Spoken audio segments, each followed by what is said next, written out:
show is your ticket to a world of mystery, nightmares, and the supernatural. Get ready for a journey to the scariest places. But remember, once you open this door, there's no turning back. Ready to explore the secrets in the dark.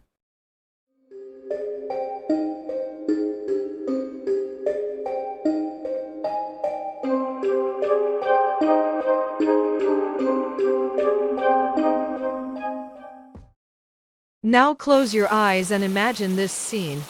You have a sorcerer ant. With her coal black eyes, your aunt is giving you a bath when you were a child. While washing, she keeps uttering something with a continuous sound from her throat. Then she takes her hand to places where you shouldn't be touched, and as she says something, her pupils suddenly go backward, and her body starts to tremble. Then, a pitch black smoke comes right behind her and enters your mouth. I was sick for days, constantly having nightmares. It felt like there was someone inside me. Sometimes when speaking, a crackling voice, and sometimes a very deep male voice would come out. My mom and dad were very surprised. My name is Azra.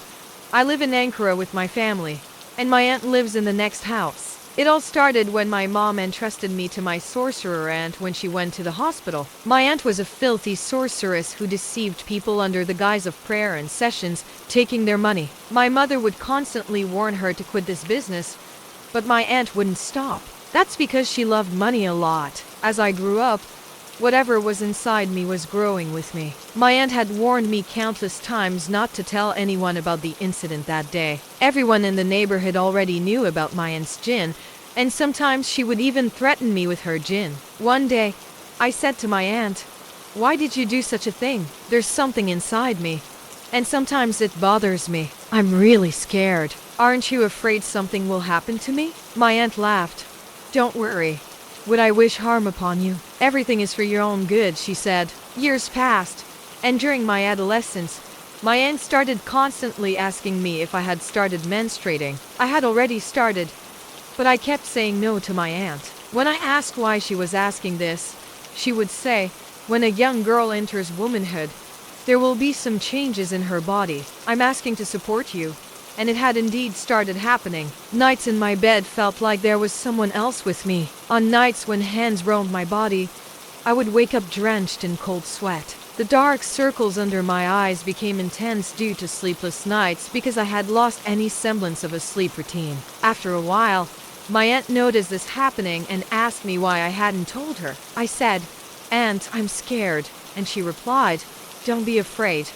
One night, she insisted that I stay at her place. Despite my mother's objections, she took me by the arm and brought me to her house. I always feared her house, a gloomy and foul-smelling place. I was going to spend a night in the house of a known woman with magical abilities and Jinn. Let's see what would happen to me. Close to midnight, my aunt warmed some milk for me. "Come on, drink and lie down," she said. Even though I said I wouldn't drink, she forced a few sips into my mouth. Later, I went to my bed. My aunt and I were supposed to sleep in separate rooms. Sleep wouldn't come, but eventually, my mind started to drift off, and I would suddenly jerk awake. Finally, I noticed someone at the door. I sat up and said, "Aunt, is that you?" It wasn't my aunt.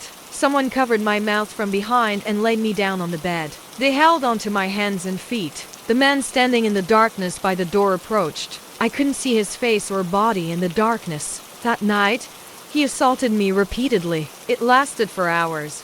I couldn't make a sound or move. At one point, I saw my aunt peeking through the door, but by then, everything was over, and they had left me. I started crying, overwhelmed by fear. My aunt came and asked what happened. Trembling with fear, I tearfully recounted what had occurred. My aunt said, "Don't worry, everything will be okay." Inside, I thought, what will be okay? They ruined me. My aunt took me to the bathroom, undressed me, and started crying when she looked at my body. I looked at my hands, and even my arms were covered in scratch marks up to my wrists. There were also marks on my belly and legs. My aunt had heated water. When she poured it on my back, it started to burn. There were cuts on my back as well. Now, what was I going to tell my parents? How would I face them? I returned home in the morning, and when my mother saw my condition, She went crazy. "What happened to you?" she exclaimed. I told my mother about what had happened to me that night. My mother had a nervous breakdown, and my father put his head in his hands and sank to the floor. Then suddenly, he got up and started shouting at my mother. "I told you, your sorcerer sister would cause trouble for us. She not only caused trouble but brought disaster upon us. Damn such a sister, damn her," he yelled. My mother stormed out in anger, and she started throwing stones at my aunt's house. My father joined her. My aunt didn't take a single step outside. She just looked from the window and went inside. My parents tried to force open the house door, but they couldn't. Then they called the police. The police took my aunt away. My parents filed a complaint, but my aunt was released the next day. I couldn't sleep that night until morning. Actually, after what I experienced in that house, I couldn't have a peaceful sleep for the rest of my life. The next day, my parents attacked my aunt's house again. The police came again. Some people from the neighborhood had told the police that my aunt practiced sorcery. The police took my aunt away again, but they released her a few days later. The day she was released, she came to our house and said, "We are no longer siblings. Fear me." She stayed inside her house until my parents went downstairs. That night, my parents argued until late hours. After midnight, the lights went out, and it became quiet. I was in my bed, waiting for what would happen because my aunt had said, "Fear me." First, I heard the door of the house opening. Then the items inside the house started breaking one by one. My parents were screaming in terror. I opened the door of my room and walked towards the living room. My parents were running in all directions. Objects in the house were flying on their own, crashing to the ground and shattering into pieces. Vases, display cabinets, photo frames, even the chairs. I watched with my eyes wide open, like a fortune teller's stone, observing everything that was happening. This time, the kitchen items started breaking. My parents were screaming in terror, bewildered about what to do. When the mirror in the bathroom suddenly shattered, the house turned into a war zone. Just when we thought everything was over, the surroundings of the house caught fire. My mother was looking out the window. At that moment, the carpets on the floor also suddenly caught fire. My dad grabbed me and ran towards the door, my mom following behind. We threw ourselves out of the house in desperation. In seconds, the house turned into a ball of flames. We helplessly watched the house burning. My mother was screaming. Then, my dad wanted to attack my aunt's house, but a man who suddenly appeared at the door of my aunt's house made us all step back. The man was 2 meters tall and completely black. My dad grabbed my arm and said, "Run." As we ran down the street, we saw that the house of our neighbor who had reported my aunt to the police as a sorceress was also on fire. Seeing this, the neighbors rushed inside and closed their doors, fearing we might seek refuge in their homes. Everyone was afraid of my aunt's Jinn. We went to my uncle's house and stayed there for days. My mom started searching for a religious teacher for me. Together with my aunt, they went door to door, but couldn't find any results. Finally, they said they found someone, but he asked for a lot of money. We helplessly started waiting. There was no one left who would do this for the sake of God's approval. Weeks were passing. We had nowhere to go, but my aunt had started giving us dirty looks. They were silently arguing in their rooms with my uncle. My dad and mom heard this, but neither of them could do anything about it. After a while, my dad rented a house close to where he worked. We moved in with some broken and damaged furniture from here and there. However, there was a problem. I wasn't menstruating. When I told my mom about this, she started pounding her knees without crying. In the evening, when my dad came home, she explained the situation. My dad suggested going to the teacher who asked for a lot of money. My mom asked, "How will you get the money?" And my dad replied, "I'll ask my brother for it." When he returned late at night, he was in a very bad mood. I overheard them talking while my mom and dad were conversing. My dad had asked for a loan from my uncle, and my uncle asked, "How will you pay it back?" My dad explained the situation, but my uncle wanted my dad's share from the ancestral land in the village. When my father said, "That place is our child's future," my uncle responded, "Don't we have our own child? We should also consider their future." My father looked into my uncle's eyes, tears streaming down, and reluctantly said, "Okay." My uncle handed over the money, and my father, stating that our brotherhood had reached its limit, left. Showing the money in his jacket pocket to my mother, He said, "Look, dear, it's because of this. Siblings don't recognize each other because of this. Siblings betray each other. What had come upon my family because of me?" The next day, my mother, father, and I went to that man. He wasn't really a teacher, more like a medium. A man who had turned this into a business, with the door of an office building labeled medium. In his 40s, with a bandana on his head and a bracelet on his wrist. "Tell me your problem," he said, appearing somewhat arrogant. He began to explain to my mother. I sat there, hands between my knees, trembling with shame. The man interrupted my mother and said, "I understand, my brother. I understand. This girl will give birth to a Jinn baby."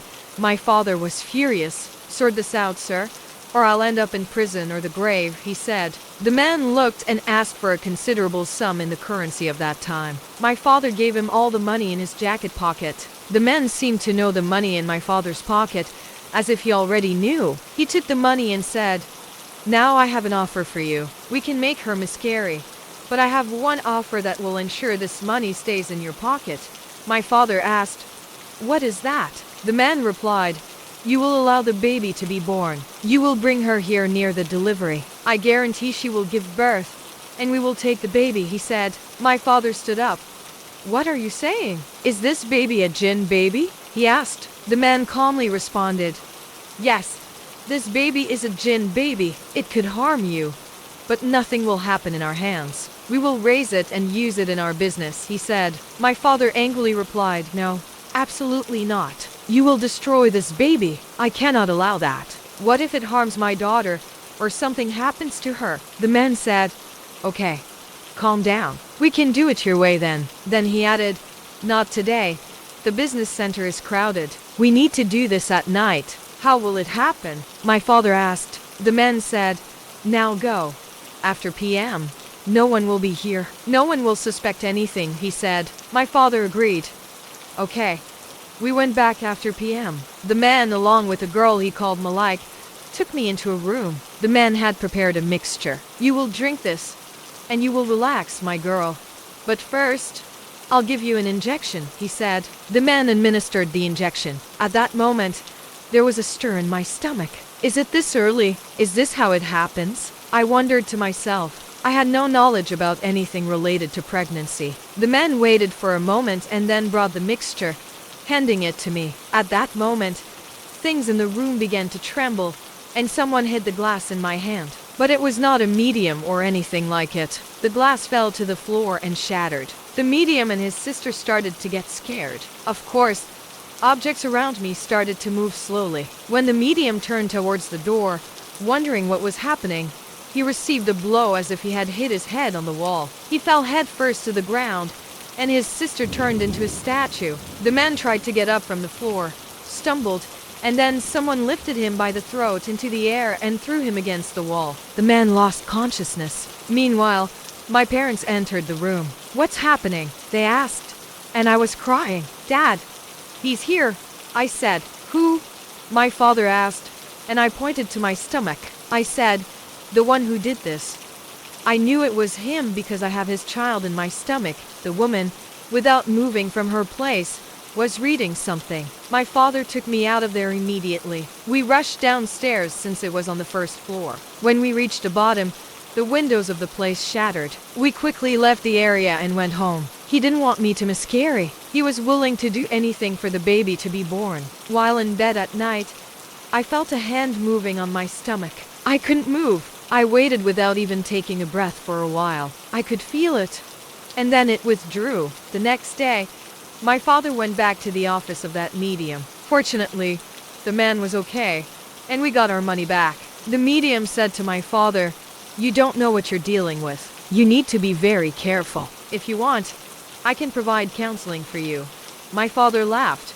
"We saw enough yesterday, thanks," he said. My mother had returned to work in the meantime. We needed a real spiritual guide who did this for the sake of God, not just a medium or a sorcerer. They clearly couldn't solve this issue. I suggested to my mother that we go to the hospital. "Sweetheart, you're too young. Not only will they ask who the child is from, but also social services will take you away from us because we couldn't protect you. Besides, forget all that. The baby in your belly is not a normal baby. If the doctors take the baby, you will die, she said. I understood, Mom, I said. I wish I could die. I can't live like this anymore. Besides, once the baby is born, they won't need me, and maybe they'll kill me too. Days passed, and a friend of my father from his workplace unknowingly mentioned a random spiritual guide. While casually talking about it, my father took the address of the spiritual guide. The spiritual guide was in Konya, so my father arranged for a car to go to Konya. However, before leaving the city, the car broke down. The motor oil was leaking all over, and my father had to get the car repaired. Then we found another car, but the tire burst before even leaving the city. We changed it and continued on the road, but this time the other tire burst. They wouldn't allow us to go, but my father didn't give up. We'll go by bus, he said. However, the bus we boarded had an accident. Another bus came and picked up the passengers, but everyone on the bus said they wanted to go back to the city. We still couldn't leave Konya. God, when will this torture end? We wondered. No matter what we did, we couldn't leave the city. One night, while trying to sleep again, I felt something pressing on my throat. I suddenly opened my eyes. There was a weight on me, and a breath was coming towards my face. However, I couldn't see anything. These words were whispered in my ear. Don't bother in vain. This child will be born. If you insist on miscarrying, you will lose your life. If you safely give birth, I will spare your life, it said. Then the weight suddenly lifted, and I had no tears left from crying. My mental health deteriorated. My body became unsteady because I couldn't sleep, and my dark circles were deepening. They thought I was using drugs. I explained to my mom and dad what I experienced that night and what he said. My dad and mom were helpless. My mom said, "So, are we going to trust his word and wait? Is my daughter's life entrusted to them just so this child can be born?" My dad added, "You saw it, dear. No matter what we do, we couldn't leave the city. We've tried everything, and there's nothing left for us but to wait." My mom and I hugged each other, and my mom said, "Patience, my daughter, patience." Months passed, and my belly started to grow. My mom didn't let me go outside because everyone who saw me would ask where this girl's husband is, who the father of this baby is. My mom decided to hide me. Months went by, and my due date approached. At a time when my mom and dad weren't home, my aunt appeared at the door. I looked at her through the window. "Open the door, my girl, I came for you," she said. I asked, "Why did you come?" She replied, "For your own good." So I went and opened the door. She told me that when it's time for delivery, I need to inform her, as the delivery would be done by her. Otherwise, she said the baby, and my family would die. "Why, Aunt? Why did you do this to me?" I asked. My aunt said, "I had no choice. I sent her for a mission, but the spell backfired and haunted me. I had to pay a price. And I gave you. I hate you, Aunt. You stole all my dreams, ruined me," I said. My aunt was crying, but those were crocodile tears. Then she left. My due date was approaching, and I told my mom about my aunt's visit and what she said. My mom cursed her, but at the same time, couldn't stop thinking about how I would give birth. She was going to perform the delivery herself, but she was very afraid, not knowing what she would encounter. As the time for delivery approached, one day when my mom and dad were not at home, I heard a strawberry vendor passing by on the street. I couldn't go outside. I called out to the strawberry vendor from the window, "Can you bring it to the door, sir?" The man didn't refuse, waited, and brought it. As he handed over the strawberries and took the money, he looked into my eyes. Suddenly, my stomach emptied into my hands and feet. "What happened, sir?" I asked. "My dear, he said, and stopped. "What happened, sir? Is it because I'm pregnant?" I asked, and he nodded as if saying no. "Is it because I'm young?" I asked again, and he shook his head indicating no, it's about what's in your belly. He said, "Yes, sir," I replied. He leaned close to my ear. "This child doesn't belong to this lineage," he said. At that moment, my body trembled. "How do you know, sir?" I asked. The man smiled and asked if he could come inside. "Of course. Come in, sir," I said, and we entered. The strawberry cart was left outside. "Don't be afraid, my girl. Those who eat my strawberries, it's lawful, and those who steal, it's forbidden," he said, very relaxed. Then he asked me to tell him what had happened to me. I shared my story, and he nodded. I'll come again tomorrow. When you hear my voice, please open the door, my beautiful girl, he said. Sure, sir, I replied. That night, a glimmer of hope emerged within me. I believed I would be saved now. The next day, I waited for that man, and when I heard his voice, I opened the door. My mom was cleaning in the back room. The man handed me a prayer at the door. Take this prayer.